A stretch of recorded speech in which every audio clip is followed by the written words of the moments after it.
সময় ছাত্রলীগ স্কুলগুলাতে ছাত্রলীগের কমিটি দেওয়ার সাহস পায় নাই। আমি ওই দিন দেখি আটোয়ারি পাইলট স্কুলে ছাত্রদল কমিটি দিছে। কত বড় সাহস, কত বড় স্পর্ধা! আপনারা এখানে বাচ্চা যারা আছেন মুখে টেপ দিয়ে বসে আছেন। তাহলে এই স্কুল যদি ধ্বংস হয়ে যায়, এখানে শিক্ষার মান যদি শেষ হয়ে যায়, ছেলেরা যদি মাদক খাওয়া শুরু করে স্কুলের পিছনে গিয়ে, এখানে যদি দেখেন কয়েকদিন পরে এই ছেলেরা মেয়েদেরকে স্টেজিং করতেছে, ওই ছেলেরা কয়েকদিন পরে মাদকের ব্যবসা শুরু করছে, আপনি তো তাদেরকে দোষ দিতে পারেন না, কারণ আপনি তো একটা নিষ্ক্রিয় দর্শক। আমি খারাপ লাগা সত্ত্বেও বলি, আপনি একটা অকর্মা। যখন ওইখানে রাজনীতি 6-7 একটা স্কুলের মধ্যে ঢুকা দেওয়া হয়েছে, আপনি চুপ করে বোমার মতো বসেছিলেন। আপনার কোনো অধিকারই নাই এরপরে ওই স্কুলের টিচারকে দোষ দেয়া, শিক্ষার্থীকে দোষ দেয়া।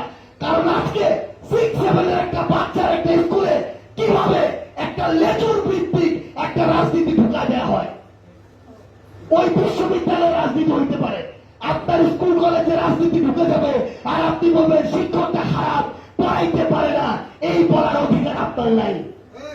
খুব কষ্ট থেকে এই কথাগুলো বলতেছি। আমার স্কুল আলোকাদর্শী স্কুল নাকি ছাত্রদল কমিটি দিছে। আমাকে কয়েকজন বলতেছে, ভাই আপনারা এনসিপির কমিটি দেন। ও যদি গু খায়, এনসিপি কি গিয়ে গু খাবে? এই বাংলাদেশে আমরা এটা আর হইতে দিব না।